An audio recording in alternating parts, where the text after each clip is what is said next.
wese yandikishije iby'urukundo rwe. Ukunze ikiganiro Sangase kuri Amahoro kiri muri amwe mwiza kandi ku ijambo ry'Imana. Uyu munsi turaganira ku bijyanye no kwibuka abacu bazize jenoside yakorewe Abatutsi mu 1994. Ibyo bihe turimo ari ko dukomeza reka dusenge. Mana nziza, tuje imbere tugushima, turagushimira umwanya mwiza duhaye papa, ndagusabye rwose kugira ngo abantu bihebye, abantu bari mu gahinda, abantu bahungabanijwe n'ibyo byabaye mu gihugu cyacu bahumuriza muri iri jambo, dusabye mu izina rya Yesu, amen. Nabwo rero ko turi mu bihe bitoroshye na gato, igihugu cyacu cyanyuze mu bikomeye cyane, hashize imyaka 31 habaye amarorerwa mu Rwanda, sinzi byari ubwa mbere ku isi abantu bapfa bangana kuriya mu gihe gito cyane, ariko Imana yari igaragaje. Njya nibuka jenoside yakorewe Abatutsi ikirangira mu 1994, nabaga hariya kwa Kabuga, nababwiye hari ubuhamya mperutse gutambutsa bwa ko niho narindi niho nararaga. Ubwo rero mu gitondo kare saa 11 najyaga muri Nibature, harya hakurya rwose nagiraga n'amaguru minota mike cyane. Hari urusengero rwari Refresher rwa Pentecôte, tukagenda rero tugahimbaza Imana, twaririmba ijambo rikavugwa, ubuhamya bwinshi cyane. Yongera ni umukobwa waje menya n'ubundi nagize kumuvugaho. Uwo mukobwa avuga ko ntibabo babishe bose, akarokoka kirukanka, abandi bose babishe se na nyina n'abavandimwe bose. Yari afite fiancé bategura ubukwe, noneho umukobwa ariko na fiancé bagenda bisha fiancé baza kuzamufumbura nawe baramwica. Umukobwa rero ikintu cyantangaje cyane nuko abonaga akomeye rwose, avuga ati Imana twarabanye, ati Imana turi kumwe. Uwo mukobwa mpora mwibuka, sinibuka mu maso ko hasa ku buhamya bwe ndabwibuka. Noneho ubwo n'uruhande rwe, mbese ikiganiro yakize ngo biterwa naho uhagaze. Uwo mukobwa yagize Imana nubwo yagize ibyago byo kuburabe mu buryo butunguranye, ariko yarahagaze muri Yesu. Yari yakirese umutima we, yatanga ubuhamya bugiye kuntu yakiriye Yesu mbere. Yagize Imana rubiza hari ahantu ahagaze hakomeye, ahagaze ku rutare. Binyutsa rya jambo tubona muri Zaburi 25 umurongo wa 2 n'uwa 2 ngo abingi Uwiteka bize nk'umusozi wa Siyoni utabasha kunyeganyega, nk'uko imisozi gusa Yerusalemu uri kwiteka gutabantu we none ukageza iteka ryose. Uwo mukobwa rero anyuranye n'umugabo duherutse kubonana n'umuzamu ahantu, kugira azamu bicaye ku irembo ahantu ikora kampani runaka. Nari ntambutse rero nafite umwanya muri sport, ndavuga nti profite mu by'Imana, ntagiye mu by'Imana, nafite umwanya. Noneho rero adambwira ati Imana reka tiyo Mana ntabwo ari kera, haje nk'imyaka 5 gutyo. Ati iyo Mana reka tiyo Mana rwose, ati ngiyeyo narayirakariye, ntise byagenze bite? Ati muri jenoside banyiciye mama, ati abantu bamwishe banze no kunyereka ntari. Ati rwose mbese na nubu aracyafite umujinya n'agahinda. Ngerageza kumubwira nti rero mama wawe byo byose yarapfuye, ntabwo ahari, ntabwo ababara, ntabwo rwose ababara, ntabwo ababara. Ntise kugira umujinya kwawe no kuvuga ngo uzakurikira uzagira gute, ntubwira burimo kukungura ikigo ko bigutera ibibazo ahubwo. Urumva rero nyine biterwa naho umuntu ahagaze. We kubura yagize Imana mu muryango urarokoka, nta mugore nta mwana yapfushije, yagize Imana bararokoka, ariko abajwe na mama we ngo ntibamwitsa ntibamushyize. Ugasanga rero biterwa naho umuntu ahagaze. Shuti yanjye, ndakumva ushobora kuba wibuka abawe baje jenoside yakorewe Abatutsi mu 1994, birababaje pe. Nanjye harabona buze abari mu Rwanda mama narokotse, hari papa bari barahunze ko baragarutse, n'abasaza banjye babiri bari baragarutse bakora mu Rwanda nabo barabishe na papa mama ararokoka, narokotse bari bahari. Ariko bavuga ati se bari na mukuru nta n'ikibazo, birumvikana kuko ntabwo nakugereranya n'abandi. Ariko icyo mvuga rero, wowe ushobora koko n'ubu ukirira twagira muri bihuga hungabana. Ariko ngiye nkubwire ngo nkwibutse ijambo rwose njya nkunda kuvuga n'ujye kuri iki kiganiro. Yesu yavuze ngo mwese abarushye n'abaremerewe mu musange ndabaruhura. Twabonye aba aruhura rwose. Hari umukuzine wanjye tumeze nk'abangana imyaka, ndushaho nk'ukwezi cyangwa 2, Josephine Murebwa yari yize gutanga ubuhamya kuri Channel. Bamwica umugabo n'abana nayo bamusiga bamutemaguye bazi ko yapfuye. ubwo yarafatanye n'agakobwa ke mumenya kari bafite imyaka 9 agiye ko nabona we yakangutse akagira ngo aracyaha n'umukobwa araza bakamuka bapesanga bose bari mu mirambo. Icyo navuga rero cyo nuko Josephine ukuntu abahagaze, ukuntu ameze, ukuntu afite umutwaro w'abandi, ukuntu abayeho, mbese uravuga uti kweri umuntu ahagaze neza pe. Yamanje byese guhungabana bikirangira birumvikana, ariko arangije arigarura. Ubu ni umuntu wingira akamaro, ni umuntu wahumuriza umuntu nge ntahumuriza. Iby'Imana yamukoresha ntabwo sibeshi yabikoresha kuko sibeshi babuze abagabo, umugabo n'abana bose. Ubwo rero rwose mu by'ukuri ndagaruka ko n'ikiganiro nagize ngo biterwa naho uhagaze. Nkabwira ko niba ukiri muri bya bindi bw'agahinda birumvikana ntabwo ngurarira, ntabwo nguribuka rundi turabibuka rwose, nanjye banjye ndabibuka. Ariko ntabwo kwiriye kuguma aho ngaho kuko nawe wawiyica.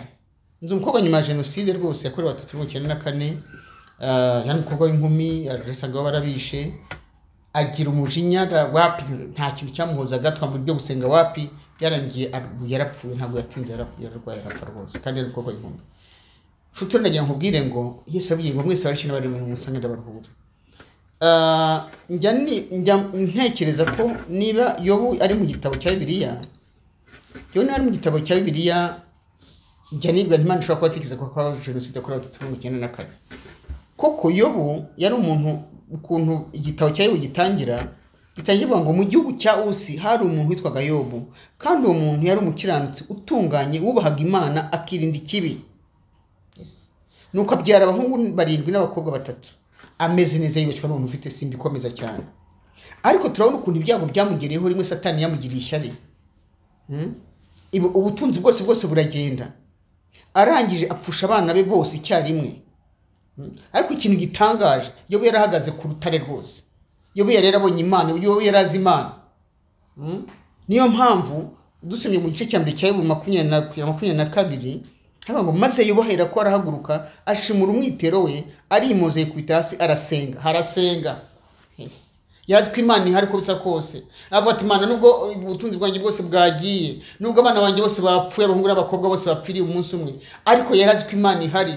Yarazi ko Imana imukunda, yarazi ko Imana izi byose, yarabizi rwose. Arasenga. Ntabwo turangwa aratuka Imana, turangwa ari ijuru ngo arasenga. Nta kintu na kimwe niba uhagaze neza cyaza ngo kibuze gusa ko Imana yuhora ihari. Arasenga ati, navuye mu nda ya mama nambaye ubusa, nzasubira mu nda y'isi ntacyo nambaye. Uwiteka ni wabimpaye, kandi Uwiteka ni ubintwaye, izina ry'Uwiteka rishimwe, mu ndebere namwe. Ntabwo yari azi ikiganiro Satani yageranye n'Imana, ati Uwiteka no Imana narabintwaye, ati izina ry'Uwiteka rishimwe. Muri ibyo byose Yobu ntiyakoze icyaha, haba no kwihereza ku Mana. Mbega Yobu ibi byabeho, ntugire ngo kandi ni ibintu baba barahimbye. Oya, yabyarabayeho rwose. Amateka ya Yobu yabayeho, ni ibintu byabayeho, ntabwo ari ibintu baba barafinze ngo bashyiraho ngaho. No muri jenoside yakorewe Abatutsi mu 1994 ati naho biriya ntibishoboka, hari yabwira ati naho urakabya. Ndashoka se ko abanyuze muri biriya bintu harabajya babibona gutyo abanyamahanga bati. Ariko Yobu rero ni umuntu wabayeho, ariko dore ngo ntiyabireza ku Mana, ntiyinwa ntiyagira gute. Nyamara umugore hari hirya simpasoma bihenda kurangira, ariko yavuze ati uracyakomeje gukiranuka kwawe. Nubwo byabaye gutyo uracyakomeje gukiranuka, none hageze hari narwara. Cyo bati uravuga nk'umugore w'umupfapfa. Umugore we yarahagaze ahantu runaka, haba hazi Imana, ariko ikibazo cyaza gahungabana kamira nkaho avuga ati no ntibishoboka. Ariko we yarahagaze ahantu heza cyane. Rero nkubwire inshuti yanjye ngo rwose sinzi aho ahagaze hariho, ariko ushobora guhagara ku rutare kuko Yesu arahari, aragukunda, akwitayeho, yaragupfira, kumeneye amaraso. Nta waza ngo amujyane kure yawe. Gusa nyine ikibazo nuko hari igihe wumva uti ndasenga, nanjye nsoma Bibiliya, nanjye rwose ntanga icya 10 n'amaturo, ariko binyuranye na wa muntu neza ahuye na Yesu by'ukuri, ugasa ikibazo cyaze ugasanga kiragumanye kuko udahagaze muri Yesu by'ukuri. Ndagira ngo inshuti yanjye ufate icyemezo uyu munsi. Imana igire nyambere, uyizere 100%, nunyura mu ruro ntuzacya nuca amazi ntazagutembana, kubera ko azaba kuzi. Hari abantu ubuhamya bwinshi nagiye numva bw'abantu simbujyamo, avuga ati muri jenoside nibwo nabonye Imana, ati nabonye Imana. Ugasaba ukuntu yarokotse, ukuntu nyuma byabaye, ukuntu agasanga ati ntabwo nari kumenya Imana iyo ntahura na biriya bintu. Ati ubwo Imana ishimwe ko ati nishimirwe ko bagiye, ariko rero Imana yatumye nyimenya, mbona urukundo rwayo, mbona imbaraga zayo, mbona kurinda kwayo, mbona ububasha bwayo byanyuze muri biriya bintu. Niyo mpamvu ngaruka kuri Yobu igice cya 42 umurongo wa 5. Yobu atarakira, za nshuti ze noneho zaje kumwirata hejuru, niko ntabwo zaje zije kumufitiye impuhwe, ariko arati nawe ntabwo bishoboka rwose, ntabwo umukiranutse yaba ntabwo bishoboka. Nta mukiranutse turabona nyira muri nkuru, buriya bajya gutubeshya batwishaga, ariko ntabwo ukiranuka. Bajya baramwemeza ibyaha we. Yobu arabwira ati, abwira Imana ati ibyo 42:5 ibyo narabyumvishije amatwi, ariko noneho amaso yanjye arakureba shuti yanjye, uretse ko twibuka abacu baje jenoside yakorewe Abatutsi mu 1994, nuhura n'ikindi kibazo icyo ari cyo cyose, yenda wapfuje umuntu wari ugutunze, wapfuje umukunzi wawe, bakwirukanye ukazi, wabuze kugira ibibazo ni byinshi muri iyi si, bavuye kurwaye kanseri, ikintu icyo ari cyo cyose wahura nacyo gikomeye ufite wagishira. Ariko ntabwo ukwiye kurinda ngo ugere mu kibazo hakiri kare ukiri muzima. Banza usubize amaso urebe ahatamutse, ushima Imana. Imana icara amashimwe. Uyu munsi nagize umwanya wo gusenga, ndanasohoka njyana, nagize hari igihe ngira ubuntu bwose nka amasaha n'imico kuko nkayubahiriza, ariko navuze ntireka umwanya nza kumara ngenda n'amaguru, isaha namaze ngenda n'amaguru, navuze ndaba mpimbaza Imana gusa. Subiza amaso inyuma, kuko icyo gihimbaza Imana ubashuje amaso inyuma urebye yagukoreye, iba yicaye aho ngaho kureba na byende ibyo byose bireba, igaguhimbaza Imana, igakuza kuganira. Ntitwarabere mu byimigano byashize, igakuza kuyiza imbere, uyihimbaze nuko byemeze kose, ujye ubanza uyihimbaze, uyishime ibyo yagukoreye, wizeye 100% ko n'ibindi izabikora, ko niwe ugihumeka, ntabwo benshi bagihumeka.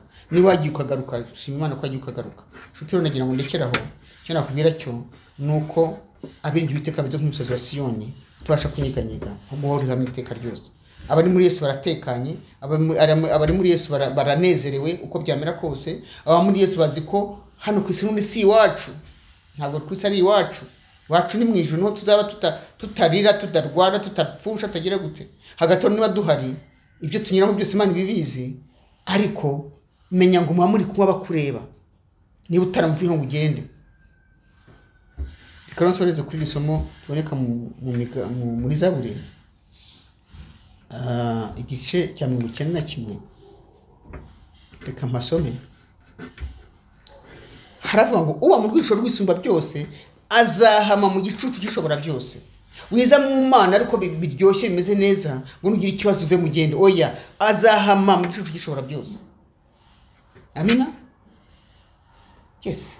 Uwo rero barangiza bavuga ku 16 ngo nzamuhaza uburame kandi nzamwereka agakiza kanjye. Shuti yanjye no mu bibazo hatubona Imana. Nge nyabwira abantu ngo ngiye ibibazo nagiye nyuramo, ibibazo byose sinira kwivuga, ariko nibwo nabonye Imana kurenza uko nayibona ku bundi. Dusoza reka dusenge. Mana nzamo mu cyubahiro, turi imbere tugushima. Tugushimiye kuri Imana uko bisa kose, kozi urukundo, kozi imbaraga. Papa nkweretse abavandimwe bibuka abazize jenoside yakorewe Abatutsi mu 1994. Nkweretse buri wese muri bo, abantu bakirira, abantu bagihungabanye, bagusange, ubahumurize, bamenye kubakunda, bamenye kubitayeho, bamenye ko bishoboka ko ubuzima bwahinduka, ntibahore mu maganya, ntibahore mu kwiheba, bamenye ko bisenye bibaguma gutyo. Nyamara Yesu ahanagura amarira, Papa bahanagura amarira, bahumurize. Sabiye kandi ndashima n'igihugu waduhaye igihugu cyiza Papa, ushimiye abayobozi b'igihugu cyacu. Ndagusabye kandi kugira ngo gahunda zose zinyuraho zo kwibuka uziyobore.